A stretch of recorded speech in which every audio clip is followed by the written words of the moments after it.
Thanks for having me on your job site today. Thanks for taking your time off to help me film for any infraction. You know the name of this employee? Mr. Cosby. Oh, Mr. Cosby. Yes. How you doing? Official Osha inspector. My name's Lance. Hi. What are you working on today? I'm actually just getting this extension cord. About to plug it in right there. I don't know if you noticed this already, man, but you have a grounding prong stuck inside of your outlet right there. Oh. Yeah, man. You're gonna need to dispose of that extension cord as soon as possible. It's also a grade 1 cord. Oh. Yeah, you're not supposed to have any of those on the job site. It's pretty thick though. Yeah, it's not proper, man. And where were you planning to use the tools for this cord? It's towards this basketball court. I was gonna, run this out like that, and just, set up some lights for the basketball court. Do you think that's gonna make it to? Well, when I put another extension cord on it, it'll work. You weren't trained to know that 2 extension cords don't go together on a job site? No. No? Oh man, dude. What code is that? I'll get up for you real quick. Even though I'm supposed to know that technically, right? Yeah, I don't expect you to know the exact code, but I expect you to know how to implicate it on the job site, and apply it properly. It's going to be extension cords 1926.416, section E1. Mm-hmm. So that's going to be breaking pretty much every violation on that code book. As well as I think when I walked up, I saw some tape markings on here that have been, and yes, I did. So you have exposed conductors, and anytime a conductor is exposed on an extension cord, it needs to be disposed of. You know how to dispose of one of these properly? No. Well, you need to cut it into 3-inch sections. Why do you think that is? So kids don't play jump rope with it? I guess that could be one reason, man, but it's liability. Inspect for any other violations. All right. What's up with this control panel right here? Are you working on it, or? I was gonna work on it. I opened it. How long ago was that? Probably 10 minutes before you came. 10 minutes? Yeah. You know about lockout tagout procedures? I know that you're not supposed to go in there if someone's working on one of the circuits. Alright, well, can I come up you over here? No, we're going to film it. Make sure that we can show that it's exposed, open. Film there's no lock on there as well. Alright, so that's actually going to break your lockout tagout procedures. For the general requirements, it's going to be 1926.416, as well as the lockout tagout of 1926.417. I suggest you look at both of those. You said it was 1926.17? .417 and .416. Oh, okay. Both sections are going to need to be listed. I need to work on that. Yeah. Because I've heard that can be dangerous. This is something that could actually probably pose a fatal hazard to any kid walking by. They're to go inside this electrical panel box. And why would a kid go in there? You know, kids are curious, man. Anyone can go inside of here. You know, maybe they just want to look at what they think's going on at the park. They think there's some kind of handyman who can fix something. You definitely don't want anyone touching this. Well, I hope they're wearing a blast suit like I should have been. Yeah. Not too funny, man. Alright guys, today we're going to be going over JHA, a little job hazard analysis, making sure everyone's safe on the job site. Good morning. Good morning. Has anyone here seen any things go wrong on the job site? Any problems we should cover? We had an OSHA inspector come in the other day, and he's found a few violations. One of our extension cords wasn't the right code for the job site, and it wasn't even supposed to be on the job site. And there was a cut in the cord. Some of the conductors were showing, so it was dangerous. So we just need to make sure that we're throwing those cords away, chopping them up into 3-inch pieces, and making sure no one hangs himself with it. So understandable. Have you heard anything about this?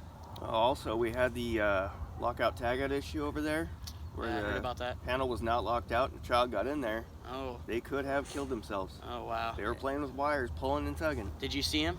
No one was here at the time. Oh, wow. Yeah, The door was left completely open. That's a big problem, guys. So we're going to try to cover some of the code. We don't have all day here, so I can't go over every single word of the OSHA book. We're going to try to go over some of the code, cover what we need to be focused on, what we're working with the circuit breaker over there. We're going to try to finalize it today and get her done. Cool. Keep both of you guys safe. Cool. All right. So first of all, we're going to cover the scope of work. There's 2 employees working. Obviously, both of you guys, you're going to be working on the panel blocks. You're going to be basically installing a few extra circuits in order to add lighting to the basketball court. We're going to have 4 lights. Cool. So we're going to be adding 4 additional circuits to the panel blocks. Sweet. Other than that, you guys are both the affected employees, obviously. They're one messing with it. There's no one else around you, so just you guys. I know we got to make sure that we focus on like wearing our blast suits when we're working inside the panel and making sure there's no trip or fall hazards. Yeah, just be sure to follow, whatever amperage rating or whatever other instructions that the circuit gives you. Be sure you follow the OSHA code for that specifically. I know when we're working on the lights, we have to wear fall protection and our hard hats and our safety glasses, correct? Yeah, we're not going to be covering the lights today, Okay. so don't worry about that too much. Okay. We'll cover that definitely when you guys step into that field. Okay, sweet. For instance, you just brought up head protection, 1926.100. Obviously, because you guys are working with electricity, you're going to want to have that proper standard. You don't want to get shocked, and if anything moves through your hard hat, you want it to be stopped. Okay. Also, your foot protection, you're going to want that to be stopping circuits, as well as you guys are working with hand tools. It's maybe not needed on this job site, but I do want to see a composite sole or steel toe on the boot, just in case you guys do drop a hand tool, something like that. Kick the box where you're walking towards it. You don't get injured. Cool. Those are going to be covered under 1910.136 and 1926.96. So be sure to follow both of those. Pretty important. Not to mention the hand tools. I know they might be moving some of those on the site. It's not a huge requirement right now for you guys to know, but we're going to go over it. 1926.300 for your general. Then you're also going to want to look at 301 to 305. More specified depending on, what kind of hand tools you're using at the time. Alright, then we're going to go also under the electrical safety general requirements, 1926.400. Extremely important. I believe both of you guys should probably already know most of those, considering you guys work with electricity on a regular basis. Yep. So, not a big deal. Also, eye protection for this job. We don't want anything exploding, getting to your guys' eyes. 1926.102. Be sure you guys review on that. Have the proper ratings for your glasses. Make sure that if anything hits them, it's going to be stopped rather going into your eye. Alright. I don't think we're going to need ear protection for this job, so we're going to leave that one out. It's not going to be too loud. You guys aren't actually using the hand tools right now. You guys might just be moving them in at most. So, Is there any other hazards we need to look out for? yeah, we're going to be going over a few more for sure. Like you said, the extension cord violation. We're going to be definitely going into that. I want both of you guys to look at that one. It's going to be 1926.416 E1. We're probably just going to want to go non-plug. We're going to go cordless because this park runs 3 water cycles a day. Oh, wow. Okay, so yeah. we're just going to go over those first, and then... And if we do have any cords, though, we should definitely make sure that there's no, cuts or tears in them, though. Yes, for sure. That's covered under the section. Yeah, okay, cool. And like you just said, we're going to go over actually the litigations of these hazards as soon as I go over them. Make sure we have the proper code, doing the bare minimum of the OSHA standard, and then we're going to go over how to litigate those. But I appreciate that, man. That's a good way to litigate the hazards of someone actually getting electrocuted and covering a problem that we already had previously. We also have electrical work practice. That was another one that we missed that I heard about, 1910.33B. It's almost like one of those general electrical work requirements, but it's going to go into a little more for the detail for you guys, considering you're on the field working with it. Lockout tagout of circuits, 1926.417, another one that we broke, as well as 1926.416, the general requirements of lockout tagout. So we're going to want to go back over those. That's a huge one, like you said, that can be a fatality, and that's a huge liability for your employer, maybe even you, so we're going to want to follow those. All right. Is that good? Are we... Yeah. Did we cover everything? Yeah, just make sure you guys remember your why for sure, and just be sure to stay on task. like we said, we're gonna go over litigation right now. So we're gonna finalize this JHA.